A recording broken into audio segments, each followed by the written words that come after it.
Hi, this is David Gemme coming to you from our Gemme Group studios in beautiful Lake Tahoe and Sotheby's International Realty. Today's topic is a big one, and it's one that we get a million questions about, and it's the one that's most impactful to Lake Tahoe, and it is the Tahoe Regional Planning Agency, also known as the TRPA. But here's some bullet points to talk about, and we're going to put a ton of links down below. And we're just going to kind of set the ground for understanding why this is an important agency within the Lake Tahoe Basin, and then how you can integrate the TRPA into your life, okay? And the rule of thumb with the TRPA is if a raindrop hits anywhere in Lake Tahoe and it drains into this basin called Lake Tahoe, the TRPA governs it. Okay, it was established in 1969 to be a one governance body to preserve and protect Lake Tahoe. The TRPA is the nation's first bi-state environmental planning agency. They preserve and restore and enhance the natural and the human environment in Lake Tahoe, and they basically blend all of these counties, these different agencies, all of these different states' laws into one governance body that basically manages the clarity primarily and the environmental, beauty of Lake Tahoe. Now, depending upon who you're talking to, this can be a very, very, very heated discussion. Many people feel that the TRPA has overstepped and overreaches into things which they should not be a part of. Other people feel that the TRPA should actually regulate us more. Usually, depending upon which political spectrum you're in, generally will dictate whether or not you have one belief or another, okay? But here's what I know for a fact. The number one reason that Lake Tahoe is as clear and beautiful as it is because of the TRPA. The number one reason that people want to buy a home in Lake Tahoe along the lake is because the lake and its clarity are one of a kind in this nation. So when you look at the benefit of environmental policies overlapping with real estate, there is a direct connection between those two things. That the more stringent policies are to develop, the higher price the real estate is in an area, okay? My background when I moved to Tahoe is I was an environmental scientist myself. I moved to Tahoe to actually start a environmental school to take kids around. I ended up not doing that because I found skiing and playing in the environment was more fun to me. And I actually got into real estate as a result of wanting to actually pursue a deeper understanding of that. So as a realtor in Lake Tahoe, the number one thing we have to talk about with our clients is the TRPA, because the TRPA affects everything. Let me just use this, and you'll see a video on this in a couple weeks. We're going to talk about ADUs, and we wanted to introduce the ADU discussion by first talking about TRPA, because the TRPA is now governing ADU permits through all the different counties in this area. And depending upon what state you're in, the requirements can be drastically different. And I'm not going to lie to you, this has been one of the most complicated things I have ever tried to understand as someone who is building an ADU on my own property. Okay, so stay tuned for that video. We're going to circle back on that in a couple weeks. Okay, but TRPA discusses ADUs in defensible space. They work with transportation agencies like NDOT and CalTrans to reduce the sediment that goes into the lake. And if you think about it, every winter there are probably millions of pounds of dirt thrown on the road, and all that dirt eventually goes into the lake. The TRPA has this test called the white plate test, and they measure the lake clarity by dropping a white plate down till it disappears, okay? And we'll actually put a link to that down below, okay? They also govern boating, and where it really affects lakefront properties is that you have to understand that not every property around Lake Tahoe can get a pier.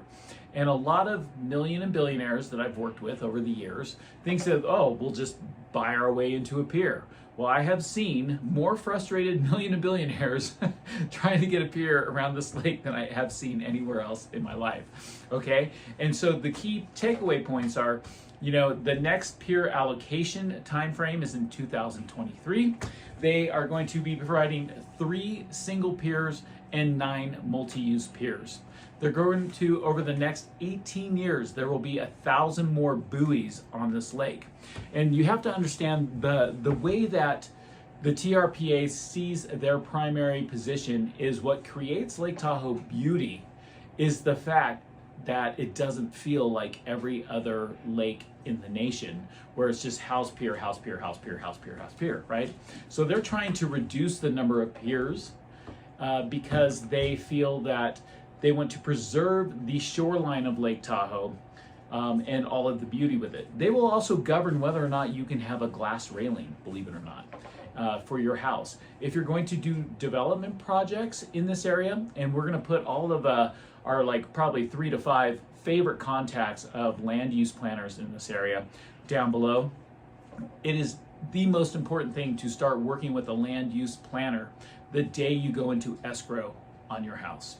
Because if you're not using a land use planner, you may have some surprises that you thought you could do what you were going to do, but then you really can't because you didn't really research it. And the key with that raindrop again is you have to picture every single parcel in Lake Tahoe is governed by this thing called coverage.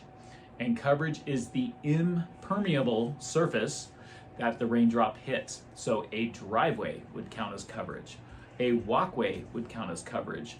The roof of your house would count as coverage because you're covering the lot and the natural precipitation cannot get into the ground. Now, that whole concept right there, we will do another video on too, okay?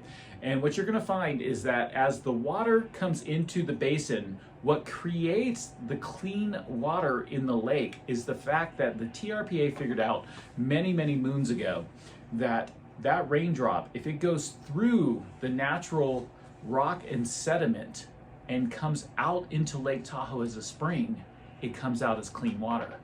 If it comes down a dirty road and it goes into a road and it's carrying sediment from the snowmelt and it just runs into the lake, it's literally taking sediment and pushing it into the lake, okay? So when we think about environmental policy known as BMPs, which are best management practices, every single lot in Lake Tahoe has to have a BMP certificate, meaning that TRPA has come out, they have looked at the site, and you have done your best to take any sediment that would run off your lot and mitigate it so that it filters into the ground rather than going into the street, okay? There'll be another video on that. Okay, next, invasive species and mitigation, okay? As you are aware, everyone coming into the basin with a boat from another area has to have their boat washed off and cleaned and removed of mollusks. There will be a link down below to where those locations are every single summer for you to go and actually clean your boat before getting into Lake Tahoe. And 20 years ago, there were no clams on the beaches of Lake Tahoe. I was over on the East Shore, last week, and I saw a clam shell for the first time in 20 years of being up in Lake Tahoe.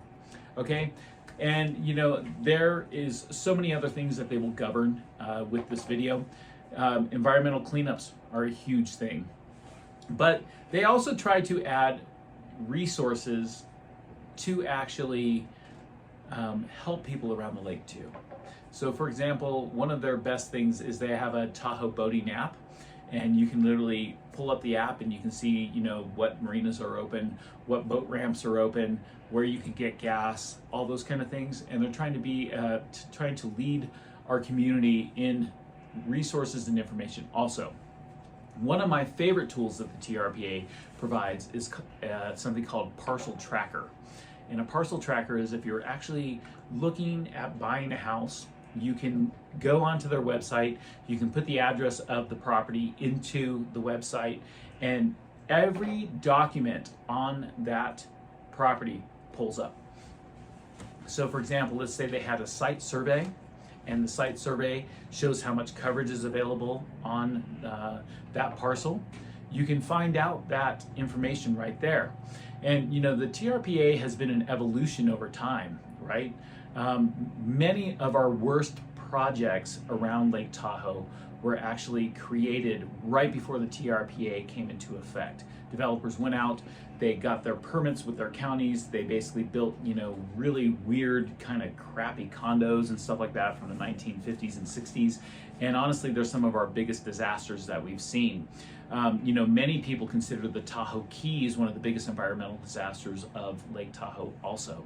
So everything that we've talked about is going to be down below. I hope this video has been a worthy venture for your time, because the TRPA is not something easy to understand. I have struggled with it myself. I have been frustrated with myself.